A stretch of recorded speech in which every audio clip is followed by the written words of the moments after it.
Welcome back, guys. It's week 2, and we are moving into our second week of the automotive business class. Hope you guys had a good and successful week 1. So, here's what we have for this week. I'm at the Welcome Start Here bar again, and just kind of summary, we should have done the syllabus quiz along with department policy quiz. We're talking a little bit about the required tools list, and I wanted to show you guys real quickly some of the tool programs that you guys can get access to, and you can do this easily by signing up online. One is up here that I pulled up ahead of time is the Student Snap-on program. These guys give you 50% off on Snap-on tools. So if you were a technician and you went out to the Snap-on truck, the price would be, let's say, $100 for a socket set. If you get it through the student program, it would be $50. So highly encourage you guys to sign up for this program. As an automotive student, you have access to this until you graduate. Once you graduate, you're no longer eligible for it. So highly encourage you guys to sign up for that. So some of the tool companies that we have: Snap-on, Mac, Matco, NH Bragg, Napa. Sears does 50% off on tool program and on their Snap-on or their toolboxes, Craftsman toolboxes. So again, I would suggest starting to buy tools now. Don't wait until the second semester or the beginning of the second semester, because as soon as we start school the second semester, you have to have those tools. So take a look at your list on that Welcome Start Here page. Sign up for Snap-on, sign up for Mac, Matco. And you can see I just did a Google search. So type in whatever company you're looking for, type in student program, and more than likely they're going to have something that says, student program, Votech program, or something along those lines. So take a peek. Napa is pretty easy. Napa, South Portland, you just walk over with your student ID and they'll give you tools at, I think it's 25% off, 20 to 25. So yes, I highly encourage doing that and take advantage of it while you can. All right, so enough on tools. The student uniform, again, don't wait till the last minute.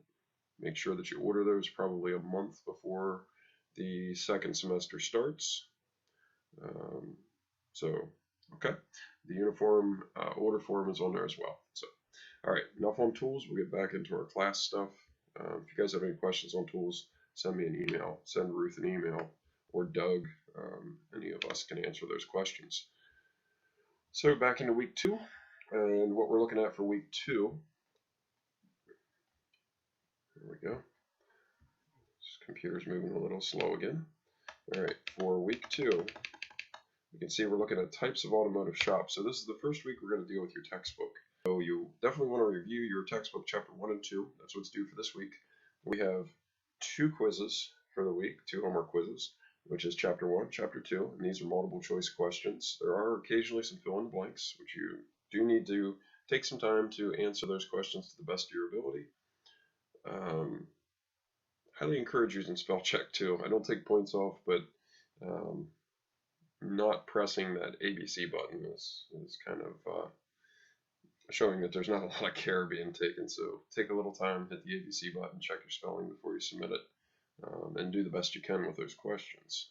The whole point of this program is to teach you as much as we possibly can about the automotive industry and how it works. So take some time, take some care, do it right, and you'll be highly successful in this class. All right, so week 2, here's what we have. You can see a picture here of our corporation. This is General Motors. It's an old photo, as you can see, from I believe that says 1921. We can see the structure, or what we call the organizational diagram of the company. And as part of your tasks for this class, you are going to be doing a job shadow. And we talked about that, and I'll continue to talk about it as we go through future videos, that you are going to have to draw an organizational diagram. Another way to think of it is chain of command. Who is in charge of you? And who is in charge of the person over top of you? And so on and so forth, all the way to the top, the owner, the stockholders, whoever it is that you're, the company that you're working for. So when you do the job shadow, you are going to go out and you're going to say, okay, service consultant, who is in charge of you and who is in charge of them and who's the owner and so on and so forth. And you're going to draw an organizational diagram of that particular company that you're job shadowing. Point of it being, you know who reports to who. You have a good idea of how that company structure is set up. And potentially in the future, if you ever want to start your own business, I'll give you some good examples of how you could structure your shop. So that's the picture there that I have is an organizational diagram. Now, we are going to be doing, again, Chapter 1 and Chapter 2 for this week. We're looking at the objectives of describing types of automotive service facilities, such as specialty shops, such as what is a dealership actually considered. Think about things like a Pep Boys service center or Sears service center. What are they structured as? What's their business type? We're also going to look at the different laws as far as the corporate setups or the different ways you can structure your business legally so that takes away some of the risk to your personal assets. So those are some of the things that we're going to be looking at. We're going to be looking at the importance of a professional image, and we're going to be starting on our goals because we have a portfolio you're going to build in this class, and you're going to continue to build it and until you get to your internship. So before your internship, you're going to have an interview, and you're going to have to show all of these documents that we build as we go through the class. So we're starting early. This is your first class probably in automotive. We're going to start with building small little pieces of that portfolio that you're going to take out. And the first thing we're going to do this week is we're going to establish an educational goal. What do you want to get out of your education at SMCC? And two, what do you want to get out of an internship that you do at a dealership or an independent shop out of this SMCC program? So those two goals are what we're going to establish this week. And there are all kinds of pieces of information in that goals module to teach you how to write effective goals, things you can actually accomplish and things that meet the goals of the employer that you're going to go see. Because you certainly don't want to say, my goal is in 1 year start my own business. What do you think that employer is going to think if they say, hey, I'm going to hire this person on to work in my shop and potentially be an employee of mine, and I'm going to spend money to train them, but in 1 year their goal is to go out and start their own business. Will they hire you? Chances are probably not. So your goal doesn't match their goal, therefore they're not going to give you the job. So keep that in mind as you're writing your goals. You want to have a goal that's enticing or valuable to your employer as well as you. So match your goals up, right? So there's all kinds of information inside of that goals module to help you with that. So let's take a peek down through the page here and I'll show you where you're going to go.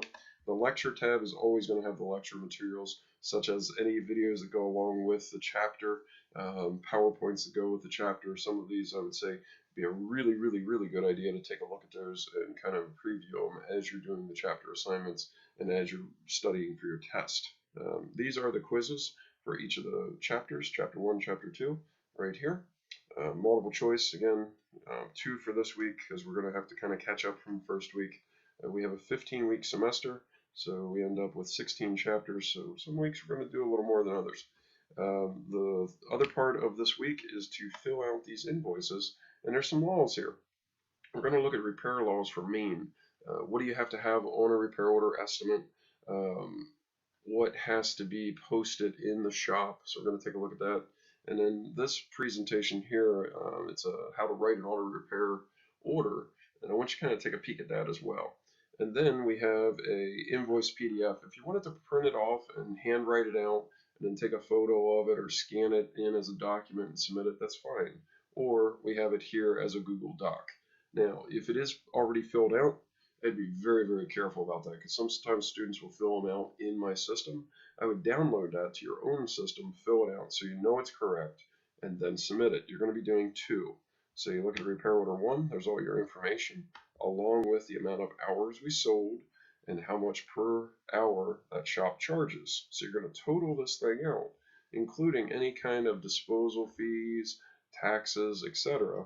that need to be given on this. So that's what we're going to be kind of shooting for this week, is to create some invoices, learn about the different types of automotive businesses, and create your goals for your portfolio.